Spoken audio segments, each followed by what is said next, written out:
वृषभ राशि वाले बंधु, स्वागत है आप सभी का हृदय से अभिनंदन है शिवप्रिया भिंड यूट्यूब चैनल में। तो वृषभ राशि वालों, जरा ध्यान से सुनिए। बहुत सारे लोग हमसे ये कहते हैं कि गुरुजी, आप जो कुछ भी बताते हैं हमारी जिंदगी में तो वैसा कुछ होता नहीं है। हम तो बहुत सारे ज्योतिषीय कार्यक्रम देखते हैं और सब लोग कहते हैं कि समय अच्छा आ गया, अब कुछ अच्छा होगा, लेकिन हम इंतजार करते रहते हैं और हमारे जीवन में कुछ अच्छा नहीं होता है। तो इसका मतलब ये हुआ कि ये सारी बातें बिल्कुल बेकार हैं। ज्योतिष में धर्म कर्म में कुछ नहीं रखा है। सब कुछ अपने आप ही ईश्वर देते हैं। कष्ट देंगे जब तक, तब तक तो कष्ट भोगना ही पड़ेगा। उनकी बातें सुनकर लगता ऐसा है कि सही ही कह रहे हैं, लेकिन असल में देखा जाए तो 100% यह सत्य नहीं है। ईश्वर जो दे रहे हैं वो बात निश्चित है, आपके प्रारब्ध है। ईश्वर कुछ नहीं दे रहे, आपके पिछले जन्मों के कर्म हैं और वही कर्म बंधन है और आपके संचित कर्म है, प्रारब्ध है जो आप भोग रहे हैं। ज्योतिष यहाँ पर एक महत्वपूर्ण भूमिका निभाता है आपकी कुंडली के माध्यम से। अगर आप कुंडली का आकलन कराते हैं तो आपको पता लग जाएगा। अब जो लोग ऐसी बातें करते हैं ये वही लोग हैं जिनकी कुंडली में कोई पाप ग्रह योग बना हुआ है।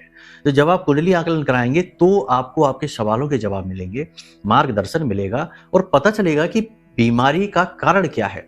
अभी तो बीमारी दिख रही है कि कष्ट ही कष्ट है, बाधाएं ही बाधाएं हैं, लेकिन कुंडली के माध्यम से बीमारी पता चलेगी, यानी कि पाप ग्रह योग कौन सा है और उसका सटीक उपाय पता चल जाएगा। और उस सटीक उपाय को करने के बाद 10 से 15 दिन में ही आप स्वयं महसूस करेंगे कि जीवन में 100% परिवर्तन आया है। देवी कृपा को प्राप्त करने के लिए आपको हम यह महारक्षा कवच भी बताएंगे, जिसे आप ऑर्डर कर लीजिए।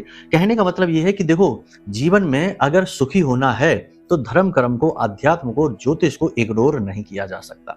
यदि आप इन्हें इग्नोर करेंगे तो ये बिल्कुल वैसा ही है कि शुतुरमुर्ग जब तूफान को अपनी ओर आते हुए देखता है तो रेत में अपना सिर दबा लेता है और अपनी आंखें बंद कर लेता है। उसे लगता है कि तूफान चला जाएगा, लेकिन ऐसा नहीं है।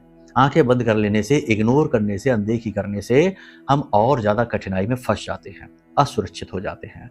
तो हमारी सलाह तो आपको यही रहेगी कि अगर आपके भी अनुभव ऐसे ही हैं कि आप लगातार परेशान हैं, पीड़ित हैं, बाधाएं ही बाधाएं जीवन में हैं और अंधकार ही अंधकार है और कुछ दिख नहीं रहा, आपसे कम योग्य लोग आपसे आगे निकलते जा रहे हैं और आप जहां के तहां फंसे हैं, खड़े हैं, जबकि आप पूरी तरह से शुद्ध हैं और अच्छे मन के इंसान हैं, तो 100% आपकी कुंडली में कोई पाप ग्रह योग है।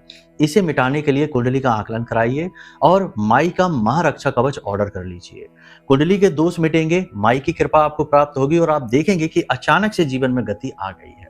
हजारों लोगों के जीवन में आई है तो आपके में क्यों नहीं आएगी? आप कोई अलग थोड़े ही है, ठीक है? तो बस यही हमारा कहना है आपसे। बाकी आप अपना निर्णय लीजिए। नंबर वीडियो में दिए गए हैं, इन पर आप फोन करिए। हम आपकी सहायता के लिए तत्पर तैयार बैठे हैं, ठीक है? तो चलिए बंधु, यहीं से विराम देते हैं। प्रेम से बोलिए जय माई की, जय मां बगलामुखी।